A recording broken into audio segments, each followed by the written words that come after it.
안녕하세요. 이승은 아동상담TV의 이승은입니다. 제가 전 영상에서는 공짜 교복과 그리고 중고등학교에 시험이 왜 필요한지에 대해서 말씀을 드렸는데요. 그리고 제가 거기 아마 청소년들의 자살에 대해서 내가 말씀을 드린다고 이야기를 했을 거예요. 그래서 제가 많은 사례를 아이들을 많이 가리키다 보니까 많은 사례가 있어요. 그리고 어, 초등학교, 유치원, 초, 중, 고 이렇게 아이들을 이렇게 진학하는 걸 옆에서 본 저로서는 많은 아이들을 지켜본 저로서는 유치원 때 막 똑똑하고 공부 많이 시키고 뭐 이런 아이가 있어요. 지금도 아마 굉장히 사교육을 많이 시키는 부모님들이 있으실 거예요. 근데 음, 이런 아이가 끝까지 공부를 잘할까요? 제가 지금 13년 동안 아이들을 봐왔는데 그런 아이들은 100% 중고등학교 때 떨어지게 되어 있습니다. 정말입니다. 그건 제가 약속드릴 수 있습니다. 뭐 99% 하기는 조금 어렵겠지만 그래요. 90% 정도는 아이들이 성적이 떨어진다고 봐야 돼요.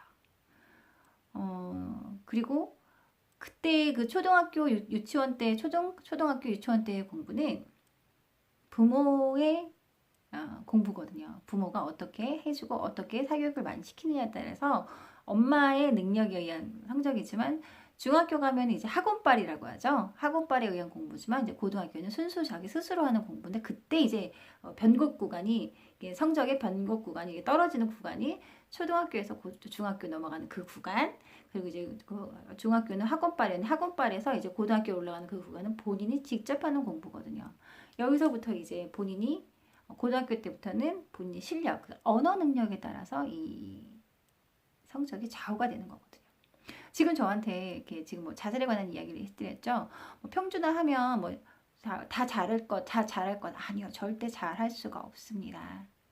절대 잘할 수가 없습니다. 각자의 뇌가 다르고 성향이 다르고 기질이 다르고 관심사가 다르고 하다못해 먹는 음식부터도 다 다른 사람들이에요. 같은 음식을 먹어도 평이 다른 게 인간인데 어떻게 평준화를 시키는 거죠? 그나마 공부를 하는 아이들은 비슷비슷한 계열의 조금 이렇게 어떠한 음식을 있으면 이게 좀 짜다고 느끼는 군이 있고 안 짜다고 느끼는 군이 있고 괜찮다라는 군 그렇게 말하는 사람들의 분류 하는데 분류해서 그런 아이들끼리 공부하게끔 비슷한 아이들끼리 공부해서 경쟁하게끔 내버려 둬야 되는데 이거를 다 섞어 놓으면 말이 많지 않습니까?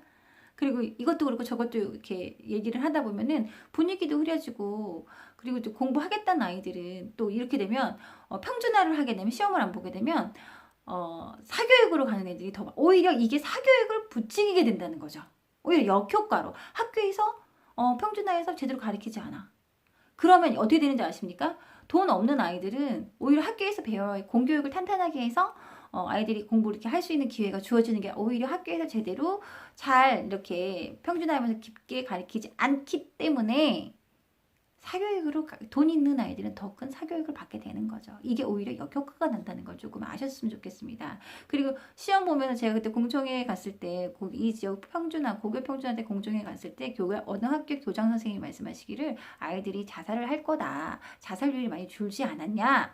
근데 보세요. 그럼 그때 그 자살률이 이렇게 경쟁을 잘 모르고 힘든 걸 이렇게 회피하고 회피라고 하고 힘든 걸 좀 힘들어하는 아이들이 되게 많아요.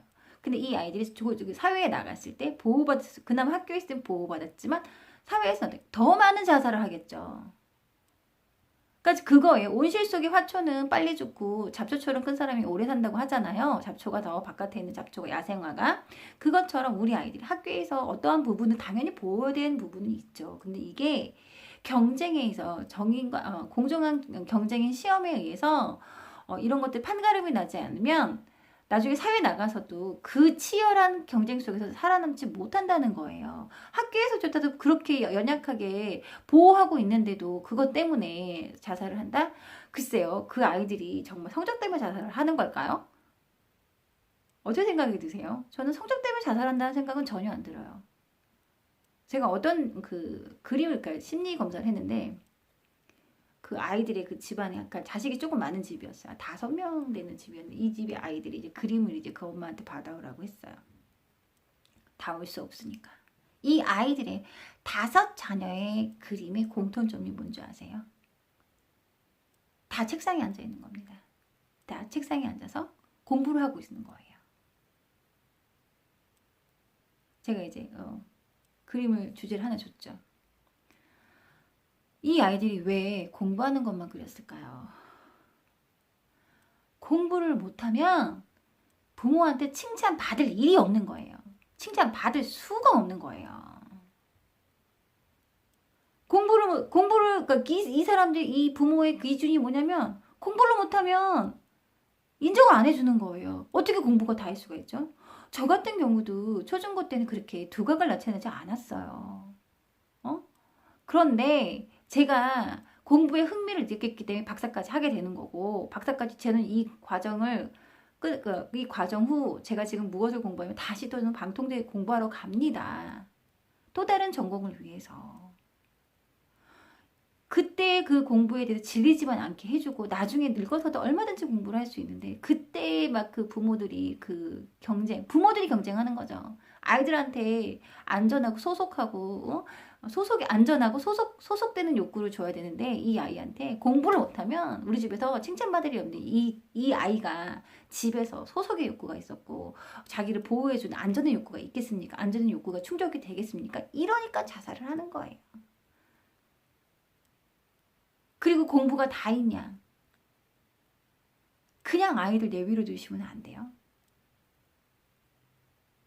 정말 공부하고 싶은 것만 내비로 두시면, 그냥 지지하고 믿어주시면 아이들이 공부하는데, 네, 이 정도 되면 저한테 태클이 들어오죠. 어떤 태클? 네 새끼는 공부 잘하니? 이렇게 말씀하실 거예요. 네, 죄송합니다. 제 새끼 공부 잘합니다.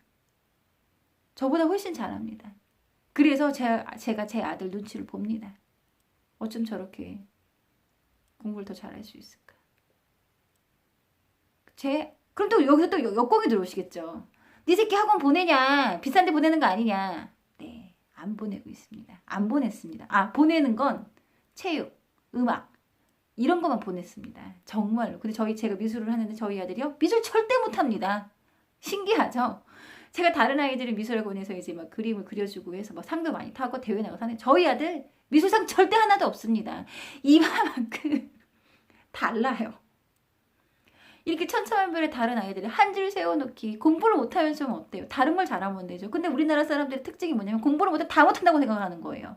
이러니 아이들이 집에 가서 그때 초중고 때 칭찬을 조금 많이 받아야 되는데, 칭찬받을 일은 공부밖에 없는데, 솔직히 공부가 재밌습니까? 어른들도 해보셨잖아요. 공부 재미없어요. 정말. 근데 자기가 좋아했을 때, 저 같은 경우도 제가 연구하는 게 재밌는지 몰랐어요. 그 몰입하는 그게 제가 행복하더라고요. 그래서 저는 그런 부분 이 나이에 알게 됐는데, 그냥 그 아이들이, 우리 자녀들이 편안하게 자기가 하고 싶은 거 하고 내비를 두시면 공부 잘 할 수 있어요. 공부가 아니어도 다른 부분에 두각을 나타내고 인정을 해주시면 되는데, 성적을 못 받았다고 그걸 갖고 난리치고 학원을 바꾸네 마네 뭐 했네 네가 그게 이러니까 아이들이 자살을 하게 되는 거죠. 나는 쓸모없는 인간이고 공부를 잘해야만 인정받을 수 있는, 공부를 못하니 나는 도대체 이 세상에 왜 존재하는 걸까? 그럼 죽어야겠네. 난 쓸모없는 인간이고 아무짝에도 맨날 욕이나 먹고 공부도 못하니까. 이래서 자살을 하는 거죠. 성적이 정말 떨어져서 자살하는 아이는 잘 없습니다. 부모의 반응 때문에, 그리고 나한테 돌아올 화살 때문에, 부모가 나를 어떻게 볼까, 그것 때문에 그런 거죠. 그러니까 우리는 차이와 다름을 인정하고 공부를 못해도 다른 방향들을 해줄 수 있을 만큼 생각의 유연성이 아직도 없기 때문에, 그런 생각을 가지고 하다 보니까는 아예 전체를 자유민주주의에서 자유와 평등이 있는데 자유를 줘야 되지 평등을 강조하다 보니까 이게 교육의 평등까지 돼버리는, 이렇게 되면 우리나라 절대 미래산업, 먹거리 산업 있을 수 없습니다. 정말 중요한 이야기입니다. 이 영상을 들으시는 분들은 내 자녀에게 칭찬부터 하세요. 공부가 아니어도 칭찬하는 게 얼마나 많습니까? 밥 잘 먹었죠? 밥 잘 먹었다고 또 칭찬해 주시면 됩니다. 그리고 또 뭐가 있죠? 운동 잘하죠? 그래 잘했다. 뭐 하나라도 칭찬을 해주시는 게 가장 먼저예요.